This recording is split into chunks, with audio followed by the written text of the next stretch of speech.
हाय दोस्तों, ये ऐसा है कि शब्दों में जितना भी शब्दों में सच नहीं आ सकता, ठीक है। ये तो पहले ही समझ लो कि सच जो है वो शब्दों में नहीं आ सकता। अब चाहे उसको तुम किसी भी तरीके से समझ सकते हो। भाई कबीर ने बोला नाम अनाम है, या जो भी बोला है साइंस में मान लो कि वो इन्फिनिटी है, कि वो इनफाइनाइट है, मतलब असीमित जिस चीज को बोलते हैं।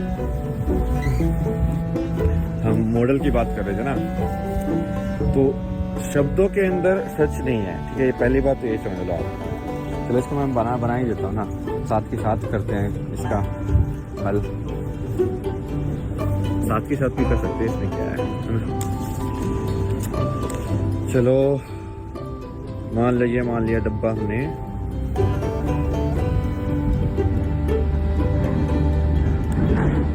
शब्दों का,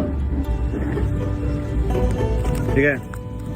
तो भाई ये है हमारा शब्दों का पिटारा।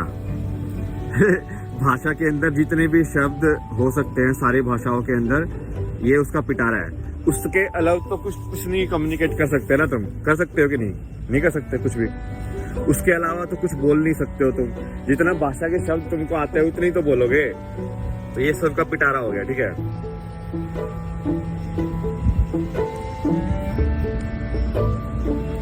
अब जितने भी मेरे शब्द हैं सब इसी पिटारे के अंदर है, जितने भी। और माइंड जो है जनरली वो इसको यूज करता है, इस पिटारे का। पर इस पिटारे के अंदर कोई भी कन्वर्सेशन करने का, इस पिटारे के अंदर कोई भी बात करने का फायदा तभी होगा, मतलब उसका एक ही फायदा है कि तुम फाइनली यहाँ पे पहुंच जाओ, जो कि असली सवाल जो है। मतलब इस पिटारे के अंदर तुम कोई भी सवाल पूछोगे, मैं जवाब दूंगा, ठीक है। ऐसे एरो बन गई। फिर यहाँ पे तुमने सवाल पूछा तो मैंने जवाब देके उसको इस साइड कर दिया। फिर तुमने सवाल पूछा, मैंने जवाब दे दिया, ऐसे हो गया। फिर तुमने सवाल पूछा, मैंने जवाब दे दिया। तो आप देख रहे हो ऐसे एरो के हिसाब से कि हम घूम इसी के अंदर रहे हैं, हम घूम इसी पिटारे के अंदर ही रहे हैं। उस टाइम पे भी हम बाहर नहीं निकले हैं। क्योंकि सवाल भी पिटारे में था तो जवाब भी पिटारे में ही रहेगा। बट इससे क्या हो सकता है कि तुम घूम घूम के और असली एक क्वेश्चन पे आ जाओ, ये सब साफ हो जाए और एक ही क्वेश्चन बचे फिर बस लास्ट के अंदर। अब उस क्वेश्चन का तरीका बहुत अलग अलग हो सकता है। कोई इंसान हो सकता है कि उसको इस फॉर्म में आए कि फिजिक्स, मान लो कोई साइंटिस्ट है तो वो इस फॉर्म में आ जाए कि सबसे छोटा पार्टिकल कौन सा है, कितना ज्यादा, मतलब एंटिटी तो वही चीज होगी ना, इनडिविजिबल जिसको बोलते हैं। इनडिविजिबल मतलब जिसको तोड़ा ना जा सके। कि कोई सबसे छोटी इनडिविजिबल एंटिटी कौन सी है यूनिवर्स की। तो यदि उसको तुम डिस्कवर करते रहोगे, माइक्रोस्कोप बनाते रहो 10 टाइम्स 10x9 टाइम्स जूम कर करके, और भाई जैसे जैसे पार्ट ऑब्जर्व करने के तरीके तुमने निकाले हैं, ठीक है, निकालते रहो, तो तुम फाइनली कहीं ना कहीं तो पहुंचोगे कंक्लूजन पे ना। तो वो एक कंक्लूजन जो असली सवाल है वो ठीक है। यही सवाल रिलीजन के अंदर गॉड के फॉर्म में भी डाला गया है।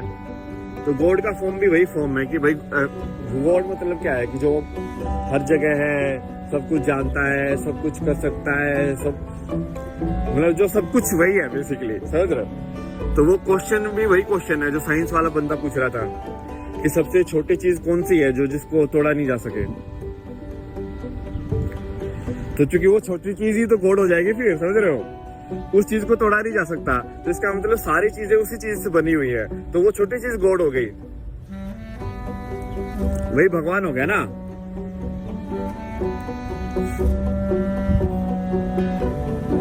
और भी है, मतलब योग ये सब जो प्रैक्टिस है लाइफ की। नीति का जो तरीका, वो क्या तरीका है कि यहाँ पे तुम सबको क्रॉस कर रहे हो बेसिकली। उसको बोलते हैं कि जैसे ये तरीका मैं भी यूज करता था। तो कई बार है ना, पहले मैं कोचिंग में जाता था तो मैं कुछ और ही टेस्ट होता था भाई उनका। मैं पढ़ाई कुछ आती नहीं थी मुझे उसकी, क्योंकि वो कॉम्पिटिटिव का था। तो मैं ना सिर्फ क्वेश्चन को पढ़ के मैं वो वाले सोल्व करता था जो उसमें पैराग्राफ लिखा होता है और नीचे क्वेश्चंस होते थे पहले। तो उस पैराग्राफ के अंदर भी नॉलेज होती है बेसिकली। उस पैराग्राफ के अंदर समझाया गया है कि जैसे वो समझाएगा पहले एक पैराग्राफ के अंदर की प्रोबेबिलिटी क्या होती है, P/Q होती है, और फिर ये ऐसे है, और फिर 3 क्वेश्चन होंगे। तो मैं पैराग्राफ को समझ के और मेरे पास टाइम बहुत होता था, तो इतने टाइम की वजह से ना मैं सिर्फ ऐसे सोचता था कि मैं 4-5 ही क्वेश्चन सोल्व करूंगा। तुम आराम से पढ़ता था उसको, तो इसलिए कि तुम किताब पढ़ रहे हो, ठीक है, और वहीं पे पढ़ के, वहीं पे समझ के और वहीं पे अप्लाई कर रहे हो। बट उसमें ना सीधा सीधा अप्लाई नहीं होता था, क्योंकि तुमको इतना ज्यादा इन्फॉर्मेशन है नहीं, उसमें इतना ज्यादा बताया नहीं गया। तो मैं क्रॉस कर करके देखता था, तो ये तो नहीं हो सकता, चलो। और बहुत बार इनका एक ट्रिक होता है कि कंफ्यूज करने के लिए एक ही टाइप ढूंढो, तुम टाइप का आंसर कौन सा है, ठीक है। जैसे मान लो पूछा कि ये इलेक्ट्रॉन की एनर्जी कितनी होगी, तो मान लो एक जवाब है 10, एक जवाब है 3 × 10⁹, और एक जवाब ऐसे कुछ है। तो तुमको समझ रहा है कि 10 बिल्कुल ही अलग है, तो इसको तो हटा दो। क्योंकि ये जनरली यदि प्रश्न बनाने वाला इंटेलिजेंट है, तो उसने 3 जवाब तो ऐसे दिए होंगे जो एक जैसे होंगे। थोड़ा अंतर होगा, जिसमें एक में पॉजिटिव नेगेटिव का ही अंतर होगा, क्योंकि कई बार आंसर में वही उल्टा पुल्टा होता है। तो मैं वैसे कर करके जवाब देता था। तो जो नेति का जो तरीका है, वो वही तरीका है कि तुम सब चीज को काट रहे हो, कि इसको हटा दो पहले, फिर इसको हटा दो, फिर इसको हटा दो, फिर इसको हटा दो। उसको एलिमिनेशन का तरीका बोलते हैं इंग्लिश के अंदर ना, कि इंस्टेड ऑफ क्या है तुम क्या नहीं है पे फोकस करके जा रहे हो। और जब वो क्वेश्चन तुम पहुंच जाओगे ना, तो इन सारे बातचीत का सिर्फ एक ही मान लो, तुम एक ही पड़ाव है कि तुम असली प्रश्न तक पहुंचो अपने आप, बाहर से नहीं, अपने आप पहुंचो। तो अपने आप पहुंचना पड़ेगा तुमको, बस वो कंडीशन है। यदि प्रश्न भी मैं ही दे रहा हूँ, उत्तर भी मैं दे रहा हूँ, तो तुमको क्या मिलेगा फिर? प्रश्न तो तुम्हारा वाला चाहिए ना भाई, तभी तो फिट होगा आंसर तुम्हारा। आधे लोग ना आज के टाइम पे ना नकली प्रश्न लेके बैठे हुए हैं। उनको भगवान एक्चुअली है कि नहीं, इन सब में कोई मतलब नहीं है। उनको बस भगवान का ऐसे कंसेप्ट पसंद आता है, ताकि वो उसका फायदा उठा सके कि भाई कहीं भी कुछ हो जाए तो भगवान का नाम लगा दो। या कभी कुछ लालच आ रहा है, कुछ मांगना है, तो भगवान का नाम लगा दो। या तुम्हारे पाप को जस्टिफाई करना है, तो भगवान का नाम लगा दो कि हाँ मैं 5% वापस दान दे के आता हूँ तो हो गया मेरा कोटा, मैं कुछ भी कर सकता हूँ। यही थोड़ी होता है, मतलब वो तो तुम टाइम पास कर रहे हो। वो तो बेसिकली बस तुम इस डब्बे के अंदर ना अब मछली बन गए हो, और तुम इसी के अंदर ही घूमना चाहते हो। तुम चाहते ही इसके अंदर घूमना, तो तुम इस प्रश्न का तुमको मतलब ही नहीं है, मतलब। तो वो तो अलग ही जनता है। और एक और डायग्राम मैं तुमको बनाता हूँ इसी के संदर्भ में ना। वो क्या रहा है आज के जमाने में, कि ये प्रश्न तक लोग क्यों नहीं पहुंच रहे हैं, ठीक है। ये जो असली प्रश्न है, असली प्रश्न तक कोई क्यों नहीं पहुंच रहा है, ये असली प्रश्न है, और फिर ये सत्य है, फिर आप सत्य तक पहुंचोगे। हम सब यहाँ पे घूम रहे हैं, क्यों घूम रहे हैं, क्यों इतना मुश्किल है ये सब? तो उसका जवाब क्या है कि इसके अंदर ये जो आपका जो पिटारा है ना, इस पिटारे के अंदर आपको घुमाया जा रहा है लालच या डर से। तो आपका ये जो आज की जो जैसे आप पूरा जो प्रोग्राम किया गया है, सिस्टम जो हो रहा है, जैसे आज भी एजुकेशन जैसे आपको दी गई, फिर आपको जैसे जॉब का पूरा दिया गया, फिर आपको पूरा फैमिली सिस्टम का जैसे बना हुआ है, वो पूरा है कि आपको इस पिटारे के अंदर ही घुमाया जाए पूरे टाइम। तो वो बनाया ऐसे गया है कि आप पिटारे के अंदर घूमते रहे। तो यदि आप उसमें पूरा इतना विश्वास रख के चलोगे, तो आप घूमते ही रहोगे फिर।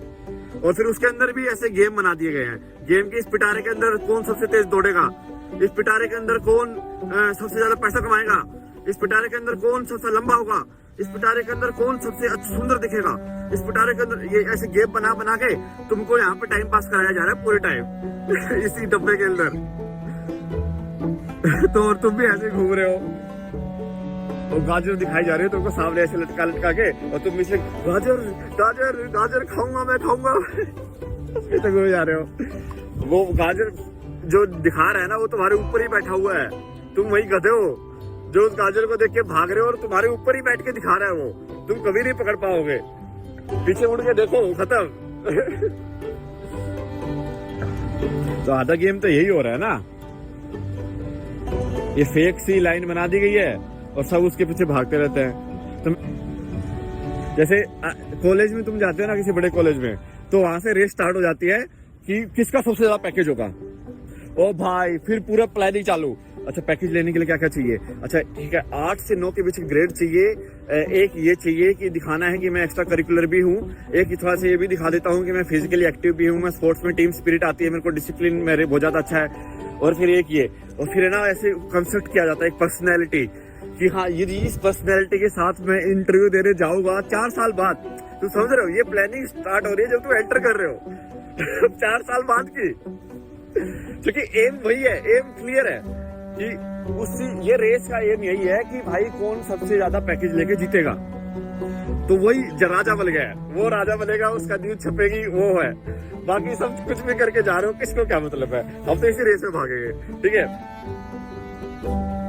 तो भागते हैं भाई लोग, क्या खतरनाक भागते हैं। और भाई मैं तो ऐसा परेशान हो गया था बीटेक के टाइम पे, जब मैं इंटरव्यू में देख के ही परेशान हो गया। मैं तो बैठा ही नहीं, बट मैं लाइक ऐसे मेरी ऐसे गर्लफ्रेंड थी ना वहाँ पे, तो उसका इंटरव्यू था। और तो मैं उसको भाई वो बोल रही कि नहीं ऐसे क्वेश्चन का ऐसे जवाब देना चाहिए। मैं बोला कि यार ऐसे जवाब क्यों देना चाहिए, तुम वो जवाब दो ना जो तुम्हारे दिल में है, जो तुम्हारी कहानी है वो बताओ कि भाई तुम जवाब तो सही पे आए हो ना। जी तुम 7.5 हो तो तुम 7.5 हो 10 में से, मतलब 75% तुम्हारे अंक आए हैं। यदि किसी परीक्षा में तो 75% आए हैं ना भाई। अब उसके बारे में खराब या अच्छा लगने में क्या मिल जाएगा तुमको, कुछ मिलेगा क्या, नहीं मिलेगा। तो क्या है वो कहानी में कंपैरिजन क्यों कर रहे हो तुम।